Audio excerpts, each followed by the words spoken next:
नमस्कार दोस्तों, आज हम पढ़ने जा रहे हैं विटामिन और उससे संबंधित उसके केमिकल नेम्स जो अक्सर स्टाफ सिलेक्शन कमीशन के किसी भी सीजीएल, सीएचएसएल या एमटीएस के एग्जाम में पूछे जाते हैं सवाल।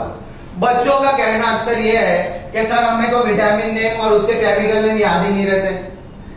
हमें बस ये विटामिन याद इसलिए रहता है क्योंकि हमारे जिस्म में वो कमी रहती है, हमें उसके केमिकल नेम तो याद ही नहीं रहते। आज जिस बच्चे ने ये 5 मिनट का वीडियो देख लिया, आज के बाद वो केमिकल नेम कभी नहीं भूलेगा। और अगर ये एग्जाम में आया है क्वेश्चन तो आपका 1 मार्क कहीं पे भी नहीं जाएगा। तो आओ बच्चों शुरुआत करते हैं विटामिन से।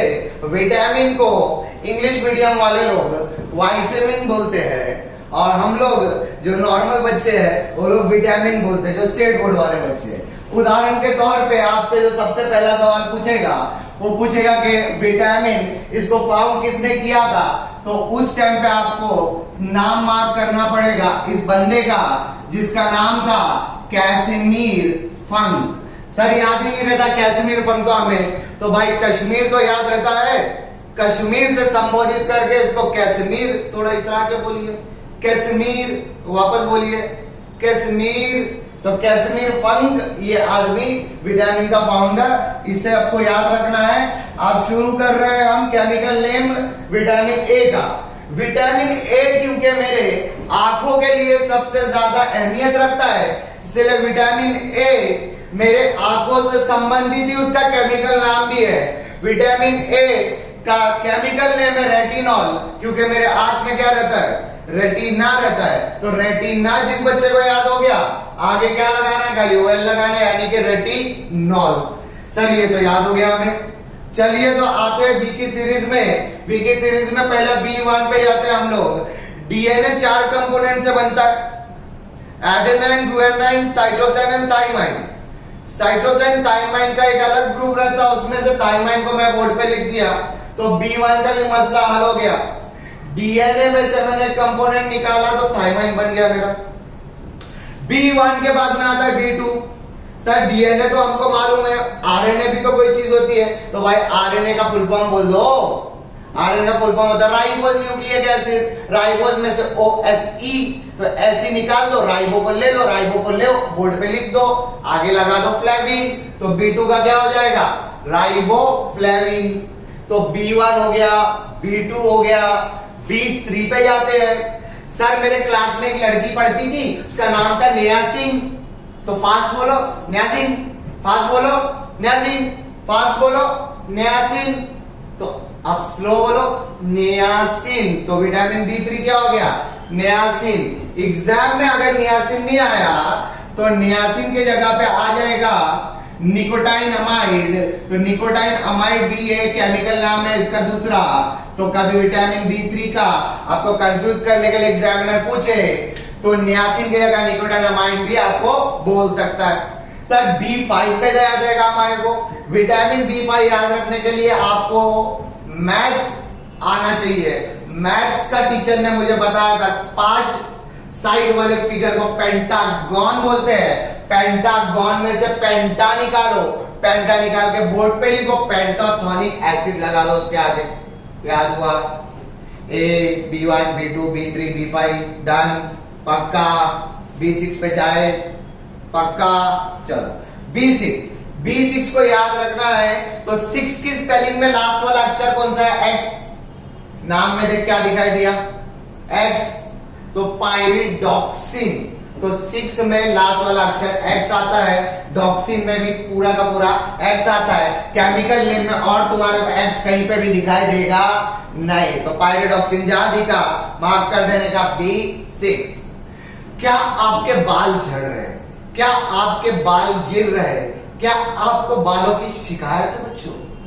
अगर इसका आंसर है हाँ, तो आपके जीवन में, आपके बदन में B7 की कमी है। तो आज ही जाइए और आज ही लीजिए क्या, बायोटीन। खुद से मत जाइएगा मेडिकल में, डॉक्टर का प्रिस्क्रिप्शन इज मच नीडेड। तो B7 को याद रखने के लिए, बालों से संबंधित चीजों को याद रखने के लिए, हेयर फॉल नहीं होना चाहिए, उसके लिए हमें क्या कंज्यूम करना है, बायोटीन कंज्यूम करना है। तो ये भी मुझे कहीं ना कहीं याद हो गया। B7 के बाद में आते हैं हम लोग B12 पे। B12 यानी कि नेचुरल इंग्रेडिएंट जो पीरियोडिक टेबल में था, कोबाल्ट। कोबाल्ट के नाम को बीच में लिखो और कोबाल्ट के आजू बाजू में लगा दो साइनोकोबैलामिन। तो कोबाल्ट से आया साइनोकोबैलामिन। तो B12 में एक्चुअली में जब तुम्हारे जिस्म में कमी होती है B12 की, तो डॉक्टर तुम्हें क्या देता है, तुम्हें नेचुरल इंग्रेडिएंट कोबाल्ट की दवा देता है। कोबाल्ट की दवा जब तुम खाते हो तो तुम्हारा B12 सही हो जाता है, यानी तुम्हारे जिस्म में एनीमिया वगैरह की शिकायत खत्म हो जाती है। उसके बाद आता है विटामिन सी, लड़कियों का फेवरेट। विटामिन सी हर वो चीज है जिसको सुनने के बाद में लड़की के मुंह में पानी आता है। संतरा, इमली, आंवला वगैरह वगैरह।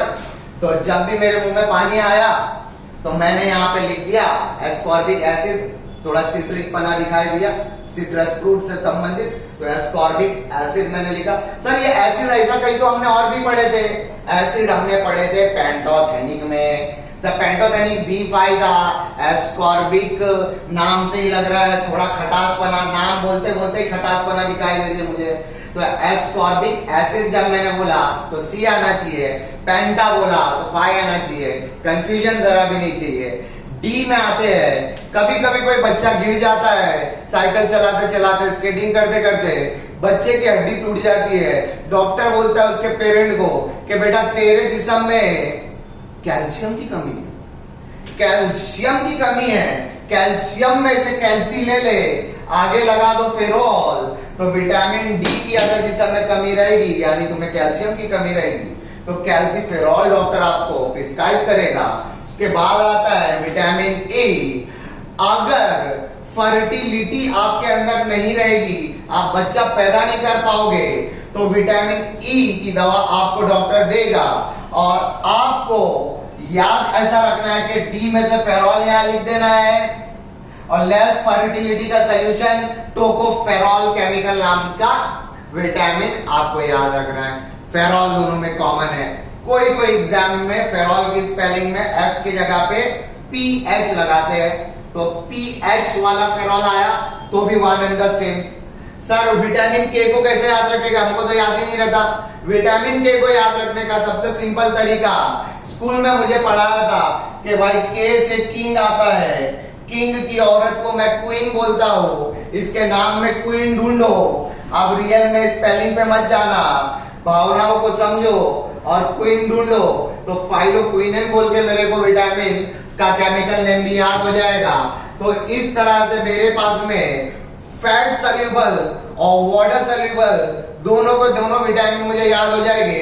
अगर याद रखना है फैट सॉल्युबल कौन सा है और वाटर सॉल्युबल कौन सा है, तो याद करो टीचर क्या बोलती थी कि तुम्हें बहुत चर्बी आई है क्या, तुम्हें बहुत चर्बी चढ़ी है क्या, तो चर्बी का ही तो मतलब होता था फैट। और दूसरी टीचर बोलती थी, जो नहीं बोलती थी कि तुम्हें चर्बी चढ़ी क्या, बोलती क्या बहुत कीड़ा कर रहा है क्या क्लास में, बहुत कीड़ा कर रहा है क्या, क्या बोलती थी, कीड़ा कर रहा है क्या।